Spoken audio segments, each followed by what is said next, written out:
saakay waxay ku waabariisatay xaafadda Soomaalida ee magaalada Johannesburg ee Mayfair burburin ay ka wadaan dawladda hoose ee dalka Koonfur Afrika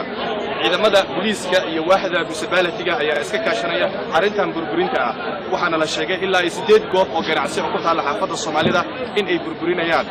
gudoomiyaha xaafadda Soomaalida ee Mayfair Jerry Musisi gudoomiyaha jaariyadda Soomaalida Caamir iyo madaxda culimada Soomaaliyeed ee Albayaan ayaa arintani hadda u istaagay waxaana la filayaa waxyaabaha ka soo baxa saacadaha soo socda waxayna sheegayaan qaar ka mid ah dadka isleen xaafadda Soomaalida ah inay tahay mid dabarjab ku ah ganacsigooda maadaama dawladda Koonfur Afrika ayna siinin wax cayra ama caawimaad ah qof walba oo Soomaaliya dalka Koonfur Afrika soo gala waxayna Soomaalida ku tirsan yihiin xoogooda iyo ganacsigooda Soomaalina rafaalo qabni meesha anaga alaabta dhigno dadkii waxa way qaada South Africa xaaldeeda saama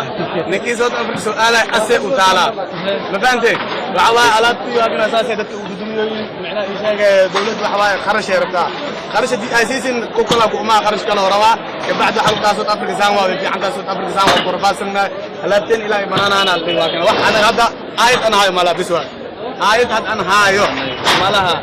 kan waagna saaxiibkayga Cabdi Naasir Allah asoo macna nin oo wada shaqeysana ayeen asin aad waagna ani ra'ayta mashaqada meesha ka dhacday wadanka Koonfur Afrika xaafadda Mayfair Saaka anagoo iska shaqeysanayno oo tukaamadii ku wada jira Saaka ee dawladda naga kortimid ayadoona wax abbreviation waxba aan la siinin saadaradeed waxay agaabtiina badbaadina isku daynay agaabtiina waan badbaadin weynay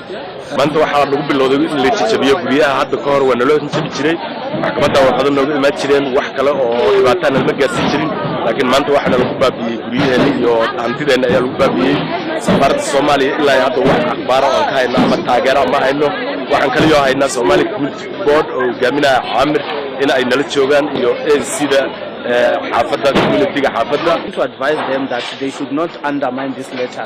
because the outcome of this it will be something like this one. And here I think it's much better because it's the only one portion. It's not the entire house. Just imagine if it was the whole entire house and then my life was in that situation. The city is not a city that is out here to punish people. The city wants people to rectify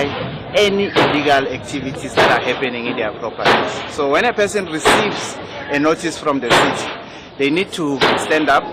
come to the city so that we can correct the situation. Soomaaliyeed lagu burburiyo laakiin si mar walba sharciga ayaa sareeyo arintana ma aha mid ugu baa waxay soo bilaabatay sanadka markuu waa 2011 inkastoo dadkii hantida la isku dayeen inay xaaladdu ay mar walba ay bedelaan si ganacsigooda u socdo balse nasiib darro saaka waxaan ku waabariisanay ciidamada la dul keenay in guriga la gudoomiyo insha Allah waxaan sameynaynaa labada galabnimo maanta waxaan leenahay kulan aan uga hadlayno arrimaha noocan oo kala ma aha arinta tan oo kaliya in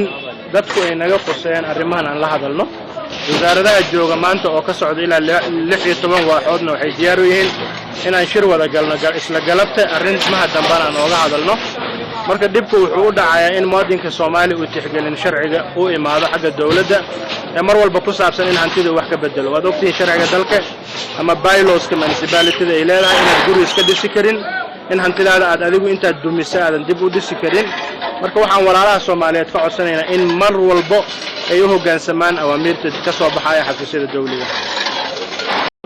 Idris Abdi Hassan TV caalamiga Universal Johannesburg Mayfair